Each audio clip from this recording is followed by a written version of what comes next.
This is Clark Freeport and Special Economic Zone in Pampanga, formerly known as Clark Air Base. And here's Subic Special Economic and Freeport Zone, previously called U.S. Naval Base Subic Bay. These sites hold a rich history, once serving as vital hubs of American military activity outside the mainland USA. Clark Air Base, with its sprawling runways and extensive facilities, was a bustling center of American military operations in the Pacific. It was home to thousands of U.S. servicemen and their families, bringing life and energy to the surrounding areas. The base boasted a vibrant community, with shops, restaurants, and entertainment venues catering to the servicemen and local residents alike. The streets were alive with activity, and the base was a lighthouse of American presence in the region. Similarly, U.S. Naval Base Subic Bay was a strategic outpost for the U.S. Navy in the Asia-Pacific region. Situated on the shores of Subic Bay, it was one of the largest overseas naval installations of its time. The base supported the U.S. Navy's operations across the Pacific, providing crucial logistical and maintenance support for American warships. Like Clark Air Base, Subic Bay was a bustling hub of activity, with sailors and Marines from around the world frequenting its shores. The departure of the Americans in 1989 marked the end of an era for these once thriving military bases.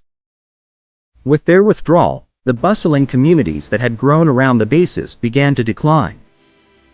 Businesses that had relied on the presence of American servicemen struggled, and the streets that had once buzzed with activity grew quieter.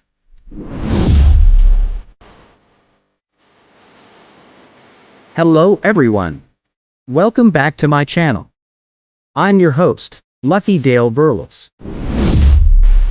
Stick around as we explore intriguing what-if scenarios and engage in thought-provoking discussions on our channel. Let's explore the possibilities and some invaluable insights together. If you enjoy thought-provoking content like this, don't forget to hit the like button and subscribe to our channel.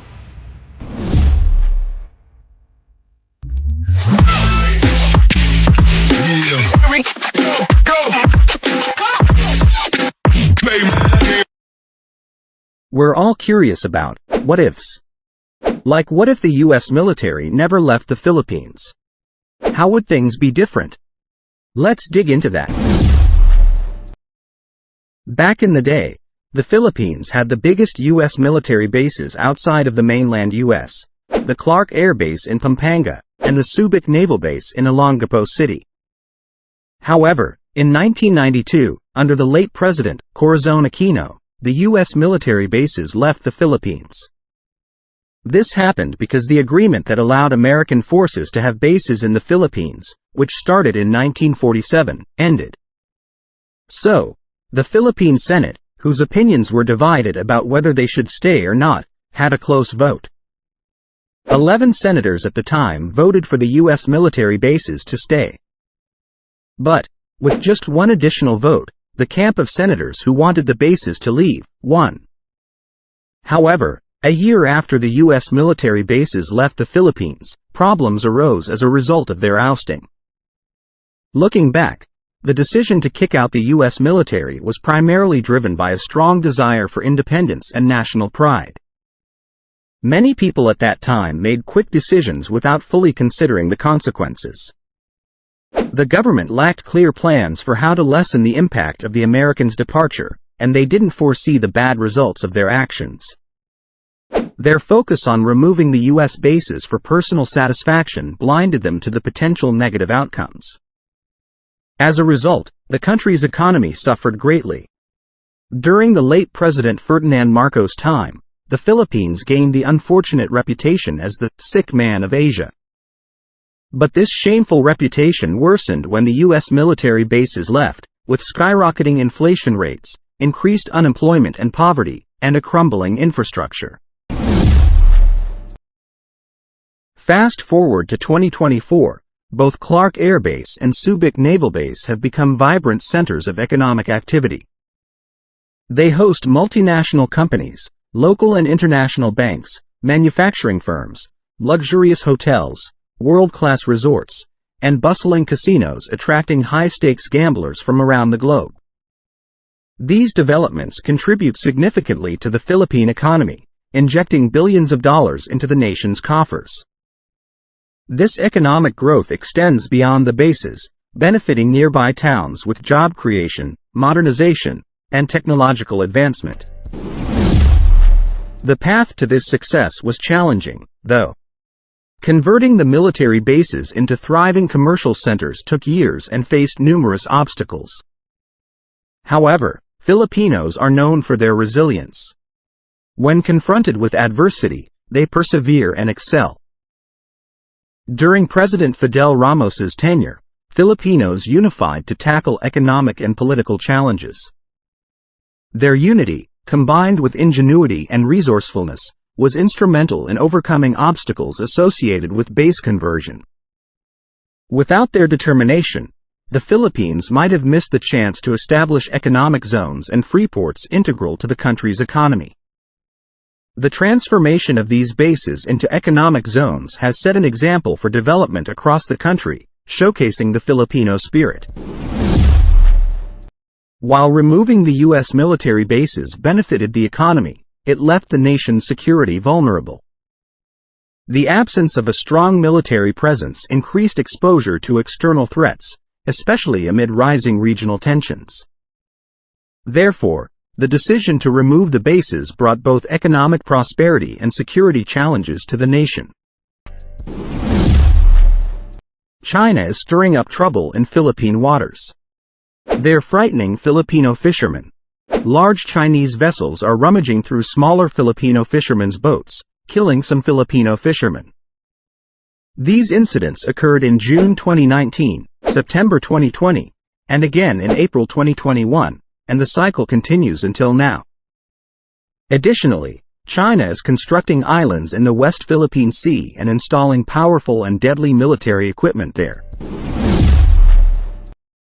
Furthermore, China's militia is bumping Philippine Coast Guard ships and firing water cannons, causing damage to Philippine ships and boats. These endless threats and oppressions by China against the Filipino underdogs have led some to wonder, what if the U.S. military bases had stuck around?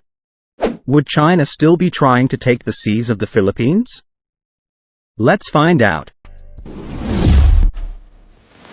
If the Americans had remained in the Philippines, their military presence would have acted as a deterrent to China's aggressive actions in our waters. The U.S. military is one of the most powerful in the world, and its presence in the region would have signaled to China that any attempts to assert dominance over Philippine territory would be met with strong resistance. Thereby would have made China think twice before making bold moves or encroachments in our waters, such as Japan, Australia, and South Korea, who also have defense agreements with the United States. This collective security framework would have enhanced our ability to address common challenges and threats, including maritime security issues posed by China's assertive behavior.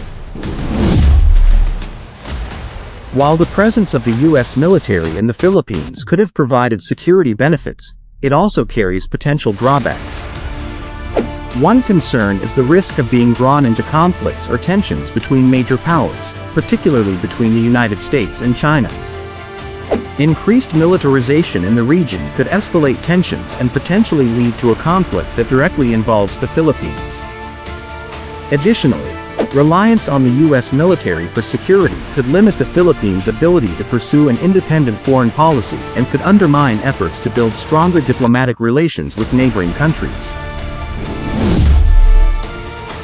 In summary, deciding whether the U.S. military bases should have stayed in the Philippines is a complex issue with many aspects to think about. From an economic viewpoint, keeping the U.S. military presence might not have been best for the Philippines.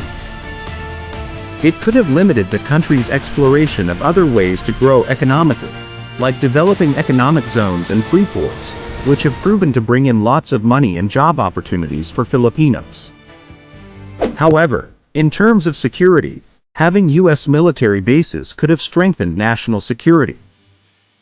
This could have made the Philippines feel more secure and less at risk from outside threats, which would have helped keep peace in the region. But having U.S. military bases also comes with risks and challenges. While it might have stopped China from taking over Philippine waters, it could have also caused tensions and conflicts in the area. In the end, removing the American bases has greatly affected the Philippines' security, economy, and relationships with other countries. Moving forward, it's important for the country to think carefully about its decisions and find a balanced approach that protects sovereignty, promotes stability, and helps achieve long-term goals. This way, the Philippines can manage the complexities of geopolitics and economics and create a successful and safe future for its people. How about you? What do you think would the Philippines have been if the U.S. military bases had never left? Please share your opinion in the comments below. Your insights are valuable and contribute to our ongoing discussion on the impacts of foreign military presence. Let's continue this dialogue and explore the diverse perspectives that shape our understanding of this complex issue. If you found this video helpful or enjoyable, please consider giving it a thumbs up by clicking the like button below. Your feedback helps us know what kind of content you enjoy and encourages us to create more videos like this in the future. And if you haven't already, don't forget to subscribe to our channel to stay updated with our latest uploads. Subscribing is free, and it ensures you never miss out on any of our valuable content. Thank you for watching, and we look forward to seeing you in our next video.